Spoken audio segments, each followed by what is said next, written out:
আজি আমাৰ কাৰ্যসূচিত Kamatapur state demand কাউন্সিলৰ কেন্দ্ৰীয় হিচাপে লোৱা হৈছে।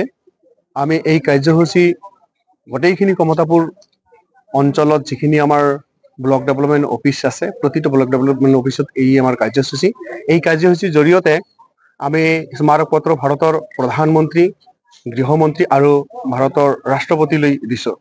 এই আমাৰ কাৰ্যসূচীৰ জৰিয়তে আমি যিখিনি মেমৰেণ্ডাম দিলোঁ, এইখন মেমৰেণ্ডামত আমাৰ এইখিনি দাবী দাবা থাকি যে যোৱা 2023 17 জানুৱাৰী KLO প্ৰধান জীৱন সিং কোচ, KLO কেন প্ৰধান DL কোচে ভাৰত চৰকাৰ আৰু অসম চৰকাৰৰ বৰ্তমানৰ মুখ্যমন্ত্ৰী মাননীয় হিমন্ত বিশ্ব শৰ্মা ডাঙৰীয়াৰ তত্ত্বাৱধানত আৰু সিহঁতৰ সহযোগিতাত আমন্ত্ৰণ কৰি লৈ আহিছে।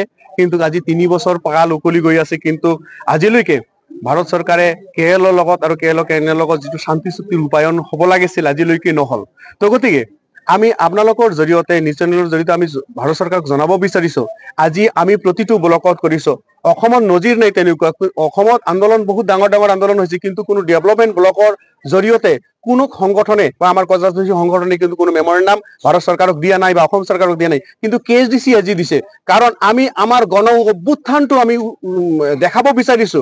অনাগত দিনত যদি আমাৰ অহা 26 1 জানুৱাৰীৰ আগত যদি আমাৰ শান্তি চুক্তিৰ কাৰণে ভাৰত চৰকাৰে কোনো ব্যৱস্থা গ্ৰহণ নকৰে, তেনেহলে আমি আমাৰ আচল যিটো আন্দোলনৰ স্বৰূপ এইটো আমি তুলি ধৰিবলৈ বিচাৰিছো। কাৰণ দীৰ্ঘদিন আমাৰ লগত প্ৰতাৰণা কৰা হ'ল। আজি 3 বছৰ কাল পাৰ হৈ গ'ল, আজিলৈকে ভাৰত চৰকাৰে আমাৰ KLO শান্তি চুক্তিৰ ওপৰত কোনো ধৰণৰ আমাক এটা ৱাৰ্ডো নিদিল। আজি 7টা দফাত আলোচনা হৈ গ'ল, আলোচনা শেষ। কি দিব কি কৰিব এইখিনি আলোচনা শেষ, অকল শান্তি চুক্তিৰ বৰ্তমান বাকী আছে। এই শান্তি চুক্তি আজিলৈকে কৰা নাই। এই শান্তি চুক্তিৰ দাবীত আজি আমাৰ এই যে গণ অভ্যুত্থান আমি লাহে লাহে কৰিব ধৰিছো। মানে 31 ডিচেম্বৰৰ ভিতৰত আমি আমাৰ সম্পূৰ্ণ কমতাপুৰ ভূমিত অসম, উত্তৰ বংগ আৰু বিহাৰ গোটেইখিনি মিলি আমি নিশ্চয় এটা জনজাগৰণ আনিম। এই জনজাগৰণত যিটো নাকি জনতাৰ যিটো উত্তৰ আহিব, এইটো নিশ্চয় ভাৰত চৰকাৰ তথা অসম চৰকাৰে ভুগিব লাগিব। কাৰণ জনতা বৰ্তমান অতিষ্ঠ হৈ গৈছে, দীৰ্ঘদিন ধৰি দাবী দাবা চলিছে, কিন্তু আজি পৰ্যন্ত এই দাবী দাবাৰ ওপৰত কেন্দ্ৰ চৰকাৰ কোনো ধৰণে কাণ সাৰ নাই। KSDCৰ আন্দোলন আজি 1 বছৰ ধৰি আমি আন্দোলন কৰি আছো।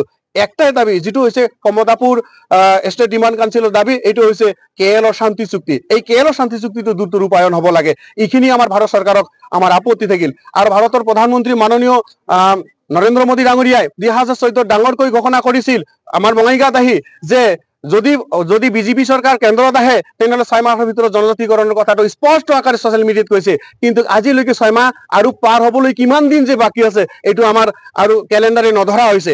আমি ৰাষ্ট্ৰপতি আৰু প্ৰধানমন্ত্ৰীক আহ্বান কৰিছো যে অনতিপলমে কোচ ৰাজবংশীক লৈ যাতে হেতালি নেখেলে, অতি সোনকালে KLO শান্তি চুক্তিটো দ্ৰুত ৰূপায়ণ কৰি KLO কেনেৰ প্ৰধান মাননীয় KLO প্ৰধান জীৱন সিং কোচ আৰু KLO কেনেৰ প্ৰধান DL কোচেৰ যে শান্তি চুক্তি, এইটো মানে দ্ৰুত কৰি আমাৰ কোচ ৰাজবংশীৰ দাবী দাবা যাতে পূৰণ কৰে, এইখিনি আহ্বান থাকিল। আমি ভাৰত চৰকাৰক শান্তি ইমান দিনে KLO জংঘলত থাকি আন্দোলন কৰিছিল, তেতিয়া দেশদ্ৰোহী হিচাপে প্ৰশাসনে আমাক এটা বহুত ডাঙৰ একটা কালিমা দিছে। কিন্তু বৰ্তমান আমি গণতন্ত্ৰৰ মধ্যত আহি, গণতন্ত্ৰৰ ভিতৰত থাকি আমি আন্দোলন কৰি আছো। আৰু এই আন্দোলনক যদি আমাৰ ভাৰত চৰকাৰে সন্মান নিদিয়ে, তেনেহলে নিশ্চয় আমি জনতাৰ দৰবাৰত এইটো তুলি ধৰিম। জনতা নিশ্চয় ইয়াৰ বিহিত ব্যৱস্থা ল'ব। এইখিনি আজি আমাৰ কাৰ্যসূচীৰ মূল কথা। ডাঙৰকৈ প্ৰভাৱ পৰিব।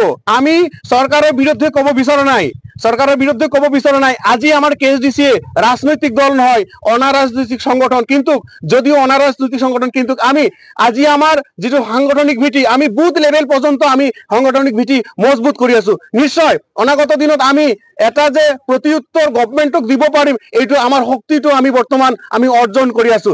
আজি এইটো আপোনালোকৰ জৰিয়তে আমি জনাব বিচাৰিছো যে অলপ আগতে মই ক'লো যে কোনো সংগঠনে আজিলৈকে ব্লকত কোনো ধৰণৰ কাৰ্যসূচী কৰা নাই, কিন্তু আমাৰ KSDC ব্লকত কাৰ্যসূচী কৰিছে। তাৰমানে কি, ব্লকেৰ ওচৰে পাজৰে যিখিনি আমাৰ সমৰ্থক আছে, এইখিনিক আমাৰ আন্দোলনৰ প্ৰতি, আমাৰ দাবী দাবাৰ প্ৰতি যে চৰকাৰে ভেমুচালি হৈ আছে, চৰকাৰে যে আমাক অৱহেলা কৰি আছে, এইখিনি কথা আমি জনতাক জনাই দি আছো। अदालगुरि हालामनि रायजो राजाफोरनि थाखाय गोजोनथाव खौरां। अदालगुरि नोगोरनि गलमा सकआव गोदानै केगवायारि अट'मबाइल्स बेखेवदों। गलमा सकनि ब्रह्म पेट्रल पाम्पनि साखाथियाव सुजुकी, हुन्डाई, मारुति कारफोरनि रिपेयारिं, वाशिं, नांगौ रोखोमनि खालार होनाय जायो। लोगोसे बेवहाय अरिजिनेल पार्ट्सफोरखौबो मोननो हागोन।